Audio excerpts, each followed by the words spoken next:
Hello, I'm Simon Whistler. You're watching TopTenzNet, and in the video today, the top 10 horrifying weight loss techniques. This year, the French began to enforce a law that bans unhealthily thin models, with said models needing a doctor's certificate in order to be hired for work. In addition, the law stipulates that digitally altered images that make models appear even skinnier than they are will need to be labeled as such. It's indeed a dramatic step to tackle the growing epidemic of eating disorders that continue to perpetuate in the Western world. With an increasing number of individuals attempting to reach unattainable beauty standards, it's no surprise that weight loss gimmicks and scams have reached epic proportions.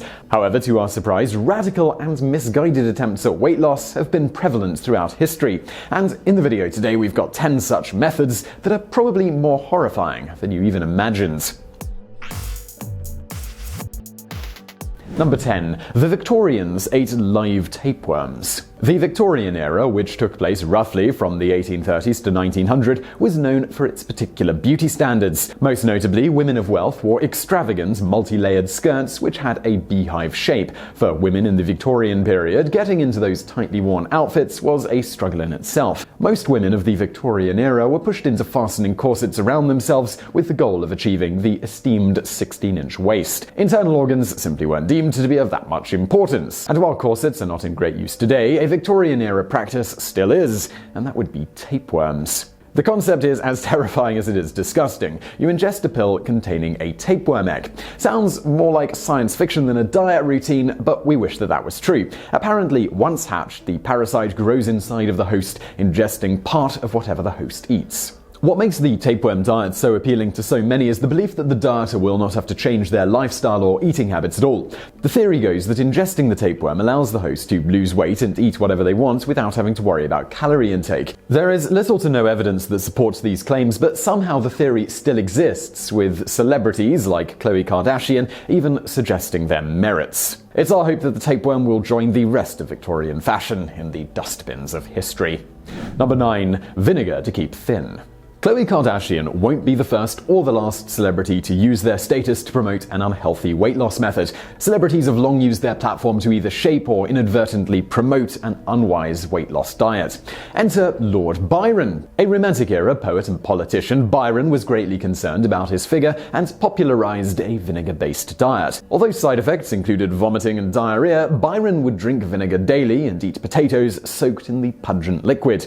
It was meant to cleanse his body, as Byron believed that he had a morbid propensity to fatten. Soon after his habit became known, it became a craze, with one critic noting, "Our young ladies live all their growing girlhood in semi-starvation." The youth of the period were so influenced by Byron that they began diets consisting of vinegar and rice in order to emulate their idol's thin and pale look. The need to be perceived as thin was so great during that time that even Queen Victoria worried about gaining weight. It seems that even as times change, some things do not. Number 8. Poisoned themselves with arsenic. A precursor to the wonder pills that are currently advertised were the drugs, pills, and potions that became a part of the big business of weight loss in the 19th century. However, without the FDA, the 19th century drug makers were liable to include much more dangerous ingredients, including, arsenic. For those unaware, arsenic is a rat-killing poison that will kill humans if consumed in large amounts. Studies have also linked prolonged exposure or use with cancer, diabetes, and liver disease. It remains unclear why exactly dieters believed that those ingredients would help in weight loss, but some experts believe that it was advertised as speeding up the metabolism, much like amphetamines. The amount of arsenic used in these drugs and pills was small, but it was still extremely dangerous for users, especially because many would consume more than the prescribed amount with the belief that they would lose weight sooner. Number 7. Dieters would chew and then spit out food. Some of the greatest artists in history have had their names used to characterize other works. Works similar to Shakespeare have become Shakespearean, works similar to Kafka have become Kafkaesque. So it's not much of a leap to believe that William Fletcher must have believed his name would join the great men of history with his radical Fletcherism diet. In the early 20th century, Horace Fletcher came up with a new weight loss program. He argued that a lot of chewing and spitting out was the most effective way to lose weight. It began to be known as Fletcherism, and as it became more nuanced, Fletcher stipulated that one must chew a mouthful of food until the goodness was extracted. Then you would spit out whatever material was left. Fletcherism became immensely popular, with proponents including the likes of Henry James and even Franz Kafka. Items such as shallots were said to be chewed more than 700 times, and dinner parties soon began to include members timing one another's chews. As a result of this diet, participants only defecated once every several weeks. Fletcher seemed to take this as a positive, even arguing that one's feces would smell like warm biscuits. It was said that Fletcher even carried around a bag of his own feces to demonstrate the great smell. Number 6. Women tried to wash the fat away with soap. If advertisements now seem deceptive, imagine seeing an ad that claimed that with just a little soap you could wash away fat. Well, a 1920 newspaper advertisement did just that, claiming the Llama brand could wash away fat and years of age.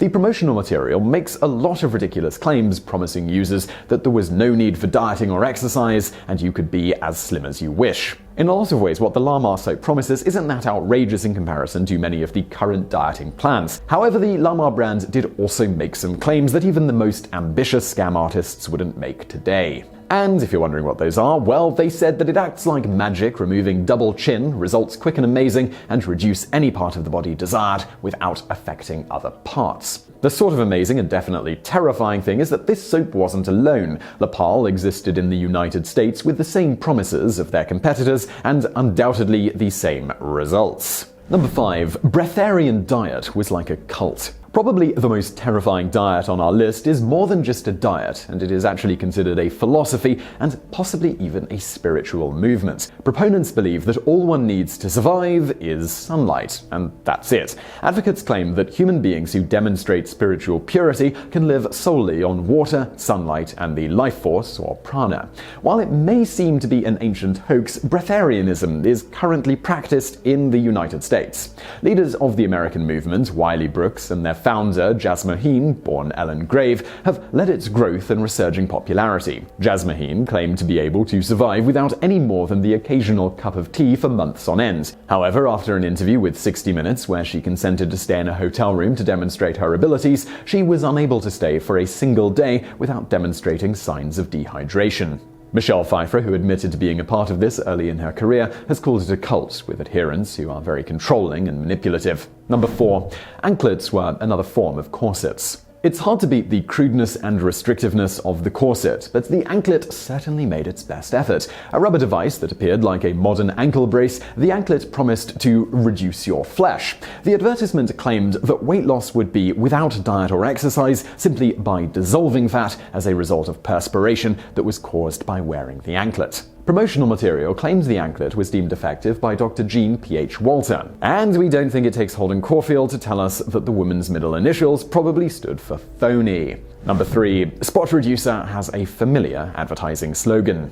The spot reducer appears in this video because of its demonstration of the parallels between ad campaigns. The great similarity between advertisements for the spot reducer and the Lamar soap is quite fascinating and also definitely terrifying. A one-page promotional piece placed in the 1950 Milwaukee Sentinel for the spot reducer encouraged readers to not stay fat, but to lose pounds and inches safely. A small gadget made of aluminium and rubber, the spot reducer was nothing more than a small vibrator, but that didn't stop the advertisers. Wherever the reader has extra weight, the spot reducer will erase it like a magic wand. That said, similar to earlier ad campaigns, they told consumers that they did not have to worry about diet or exercise. All the work would be done by the spot reducer. It's said that people not only believed those words then, but still believe them now. Number 2. Tongue patch test. A modern iteration of the tapeworm diet, the tongue patch test consists of a doctor sewing a patch of mesh onto a patient's tongue. As a result of the patch, swallowing or eating in general becomes difficult, even causing pain. The tongue patch test is most prevalent in Venezuela, but it has also been documented in the United States. A cosmetic surgeon in California who has begun to administer the patch charges $2,000 for the procedure while promising it will lead to 18 to 20 pounds of weight loss in 30 days. For those who found this method appealing, the procedure comes with an 800 calorie per day liquid diet of shakes and drinks until the patch comes off. Buyer beware on this one, guys. Number 1. Last Chance Diet took lives. Like Mr. Fletcher, the Prolin diet also bears the name of its creator, Robert Lynn. The Prolin diet was created in the 1970s as a precursor to the wonder drinks of the 1990s. Lynn's special drink was said to contain 400 calories of liquid protein. However, after some investigation, the protein in Lynn's drink began to be questioned. Soon after, it was revealed that the protein was actually the leftovers from a slaughterhouse, like crushed animal horns, hooves, hides, tendons, and bones. Lynn then used artificial flavors, enzymes, and colors to make the drinks more appealing to consumers. And it actually became pretty appealing to consumers because they totally bought it. In fact, millions of people bought it. In total, 2 to 4 million people used the Prolin diet to lose weight, and sadly enough, 58 people died from heart attacks while on the diet. So I really hope you found that video interesting. If you did, please do hit that thumbs up button below, and do not forget to subscribe for brand new videos just like this every day of the week. Also over there on the right, a couple of other videos that you might enjoy if you enjoyed this one. And as always, thank you for watching.